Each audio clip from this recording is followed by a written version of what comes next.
पंतप्रधान नरेंद्र मोदी हे 5 तारखेला ठाणे दौऱ्यावर येत आहेत। यावेळी त्यांच्या हस्ते विविध विकास कामांचं भूमिपूजन, अनेक प्रकल्पांचं उद्घाटन तसंच जनउपयोगी योजनांचा शुभारंभ होणार आहे। हा दौरा ठाणेकरांसाठी अत्यंत महत्त्वाचा आणि गौरवाचा असल्याचं मुख्यमंत्री एकनाथ शिंदे यांनी सांगितलं। पंतप्रधान नरेंद्र मोदी हे केवळ देशातच नव्हे तर जगात सर्वाधिक लोकप्रिय नेते आहेत। आजच मराठीला अभिजात भाषेचा दर्जा पंतप्रधान नरेंद्र मोदी आणि गृहमंत्री अमित शहा यांच्या प्रयत्नांमुळे मिळालाय, ज्यामुळे संपूर्ण महाराष्ट्रासाठी हा विशेष अभिमानाचा क्षण असल्याचं मुख्यमंत्र्यांनी सांगितलं।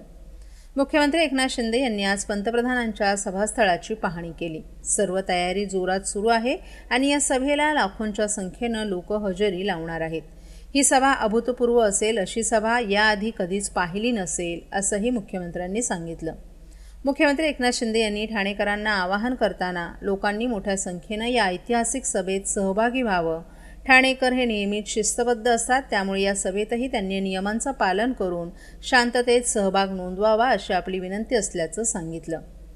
पंतप्रधान नरेंद्र मोदींच्या ठाणे दौऱ्याबद्दल ठाणेकरांमध्ये उत्सुकता शिगेला पोहोचली आहे आणि हा दौरा ठाण्यासाठी विकासाच्या नव्या पर्वाची सुरुवात ठरणारा ठरेल। मोदीजी आल्यानंतर हे कार्यक्रम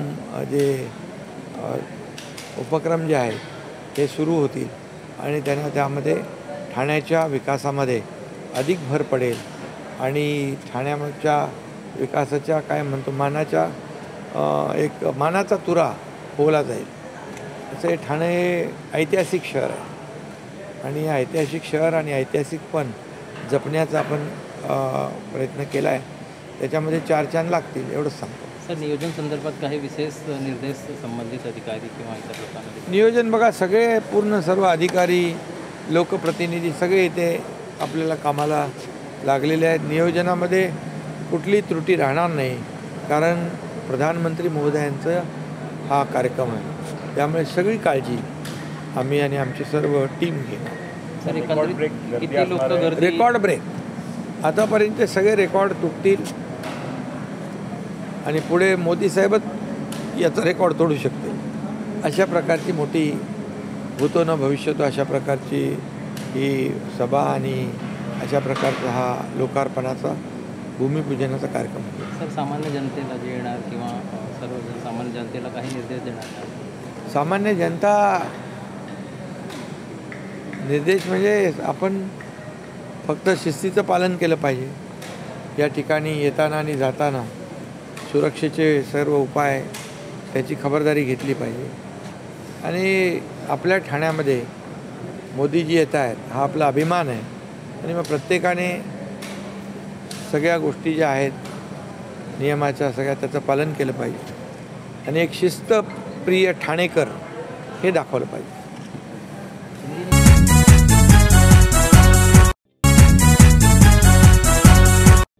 महाराष्ट्रातील भगिनींना आधार देणारी राज्य शासनाची मुख्यमंत्री माझी लाडकी बहीण योजना।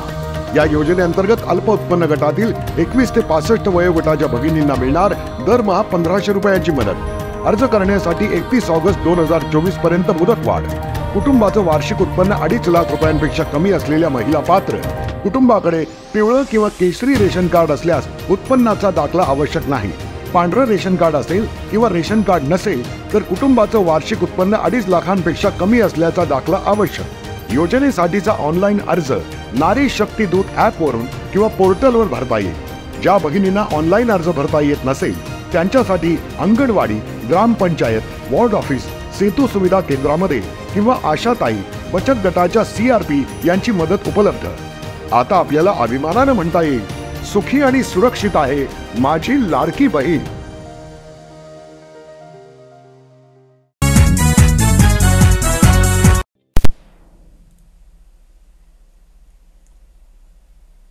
नियमानुसार प्रकल्पासाठी आवश्यक असणारी जमीन ताब्यात नसताना तसंच विकास आराखड्यानुसार जागा राखीव करण्याची प्रक्रिया पूर्ण झाली नसताना महापालिका कोणाच्या तरी दबावाखाली विशिष्ट कंत्राटदारास समोर ठेवून अटी आणि शर्ती तयार केल्याचा आरोप ठाणे काँग्रेसचे अध्यक्ष विक्रांत चव्हाण यांनी केला आहे। वास्तविकतः महालेखापालांनी या प्रकल्पाबाबत निविदा प्रक्रिया राबवण्यापूर्वी कोणकोणत्या बाबींची पूर्तता करणं आवश्यक आहे याबाबत सूचना करणं आवश्यक असताना त्यांनी याकडे पूर्णपणे डोळेझाक केल्यानंच निविदा प्रसिद्ध करण्याची घाई करण्यात येत असल्याचं त्यांनी सांगितलं. महापालिका भवन बांधण्यात येणाऱ्या भूखंडावर विकासकानं रेराकडे सादर केलेला मंजूर नकाशा अन्वये प्रस्तावित जलकुंभ बांधण्याचं सुरू असलेलं काम देखील थांबवण्याची नोटीस महापालिका प्रशासनानं विकासकास दिली आहे. यापूर्वी देखील याच रहिवासी वापराच्या भूखंडाचा वापर बदल करून पार्क करता आरक्षित करण्यात आलं होतं. याबाबत महापालिकेच्या 18 जानेवारी 2022च्या महासभेमध्ये रेमंड कंपनीला मिळणारं एकत्रित एम्युनिटीमध्ये महापालिका भवन, ओपन पार्किंग टर्मिनल आणि खेळाचं मैदान बांधण्याचा बाबत ठराव मंजूर आहे. तरीसुद्धा स्वतःचा भूखंड सोडून याआधी पार्कसाठी आरक्षित केलेल्या भूखंडाचा पुन्हा एकदा वापर बदल करण्यात येत असल्यानं कोणाच्या तरी दबावाखाली करण्यात येत असल्याचा संशय निर्माण होत असल्याचं त्यांनी सांगितलं. तसंच या इमारतीत 750 कोटी खर्च होणार असून राज्य सरकारनं 250 कोटी रुपयांचा निधी दिलाय. उर्वरित 500 कोटीची तरतूद कुठून करण्यात येणार याबाबत कुठलीही स्पष्टता अद्यापपर्यंत करण्यात आली नाही. राज्य सरकारकडून देण्यात आलेल्या निधीची तारीख आणि निविदा सूचना काढण्याची तारीख यामध्ये देखील बरीच तफावत आढळून आली आहे. त्यामुळे या संपूर्ण प्रकरणाची स्वतंत्र यंत्रणेमार्फत चौकशी करण्यात यावी. तोपर्यंत आरक्षित भूखंड वापराचा फेरबदल तसंच भूखंडाचा फेरबदल, आरक्षणाचा फेरबदल आणि संबंधित निविदा प्रक्रिया स्थगित करण्यात यावी अशी मागणी ठाणे काँग्रेसचे अध्यक्ष विक्रांत चव्हाण यांनी पालिका आयुक्त सौरभ राव यांच्याकडे पत्राद्वारे केली आहे. या पत्रकार परिषदेत शिवसेना उबाटा जिल्हाध्यक्ष केदार दिघे, काँग्रेसचे प्रवक्ते राहुल पिंगळे, हिंदूराव गळवे आदीही उपस्थित होते. आघाडीचा थेट आरोप आहे की हा जो भूखंड आहे हा अनधिकृत आहे. नक्की तुमचा विकासाला विरोध कशाला विरोध? आमचा विकासाला विरोध नाही, आमचा कायदेशीर विकासाला पाठिंबा आहे. महानगरपालिकेने ठराव केलेला होता किंवा रेमंड कंपनी जेव्हा बंद झाली आणि 100 एकरचा भूखंड जेव्हा विकसित करण्यासाठी रेमंडच्या मालकाने प्रस्ताव दाखल केला त्यावेळेस क्लिअर कट आम्ही ठराव केलेला होता की जी 25 एकर मिळणारी ॲम्युनिटी आहे तिच्यामध्ये महापालिका भवन बनवावं, ओपन खेळाचं मैदान ठेवावं, ओपन पार्किंग स्पेस ठेवावी.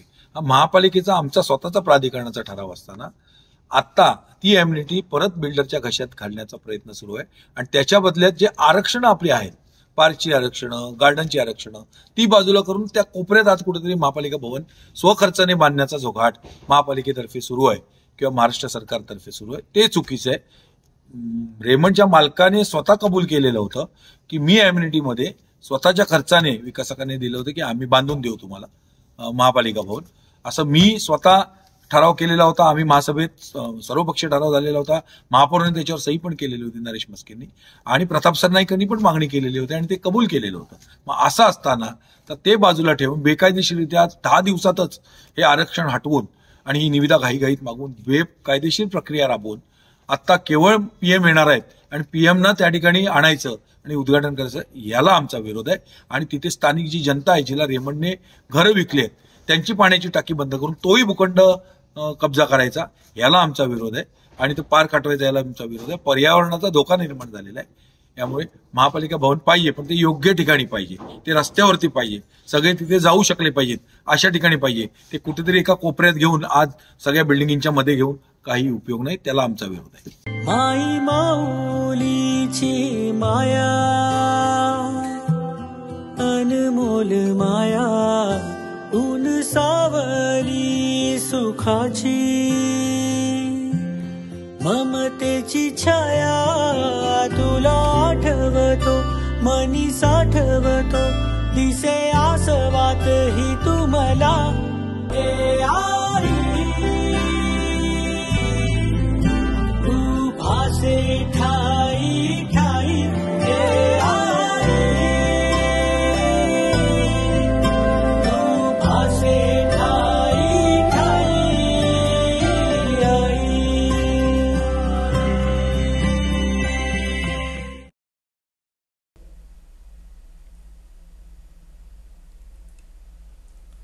पंतप्रधान नरेंद्र मोदी शनिवारी 5 ऑक्टोबर रोजी ठाण्याच्या दौऱ्यावर येणार आहेत. महाराष्ट्राचे मुख्यमंत्री एकनाथ शिंदे, उपमुख्यमंत्री अजित पवार आणि देवेंद्र फडणवीस यांच्या समवेत पंतप्रधान लाडकी बहीण योजनेच्या कार्यक्रमासाठी ठाणे शहरातील कासरोडी येथे ते जाणार आहेत. पंतप्रधानांच्या ठाणे शहर दौऱ्याला मुख्यमंत्री एकनाथ शिंदे यांचं होम टर्फ येथे मोठी गर्दी होण्याची शक्यता आहे.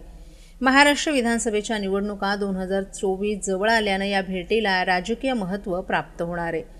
पंतप्रधान नरेंद्र मोदींच्या ठाणे दौऱ्यादरम्यान ठाणे शहर पोलिसांनी वाहतूक वळवणं आणि निर्बंध जाहीर केलेत.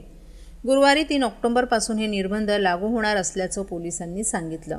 ठाणे स्टेशन ते Ghodbunder road, service road, D-Mart ते टायटन हॉस्पिटल, ओवळा ते वाघबीळ नाका या रस्त्यांवर वन वे ठेवण्यात येणार असल्याचं पोलिसांच्या निवेदनात म्हटलं आहे. टायटन हॉस्पिटल ते डी-मार्टपर्यंत कोणत्याही वाहनांना सर्व्हिस रोडनं जाण्यास परवानगी नाही. टायटन हॉस्पिटलमध्ये वाहनं थांबवली जातील. टायटन हॉस्पिटलपासून डी-मार्टकडे जाण्यासाठी वाहनधारक ओवळा सिग्नलवरून मुख्य रस्ता घेऊन कासरवडोली, आनंदनगर, वाघबीळ रोड मार्गे जाऊ शकतात. वाघबीळ नाका ते ओवळा येथे सर्व्हिस रोड वापरून कोणत्याही वाहनांना जाऊ दिलं जाणार नाही. वाघबीळ नाका सिग्नलवर वाहनं थांबतील. वाघबीळ नाका ते आनंदनगर आणि कासरवडोली याकडे जायचे असलेले वाहन चालक TJSP चौक, चिल्ड्रन ट्रॅफिक पार्क मार्गे जाऊ शकतील. वाघबीळ नाक्याहून ओवळा येथे जाण्यासाठी वाहनधारक वाघबीळ पुलाखालून मुख्य रस्ता घेऊ शकतील. टायटन हॉस्पिटल ते डी-मार्ट सर्व्हिस रोडपर्यंत नो पार्किंग झोन असेल. वाघबीळ नाका ते आनंदनगर नाका या भागातही नो पार्किंग झोन असणार आहे.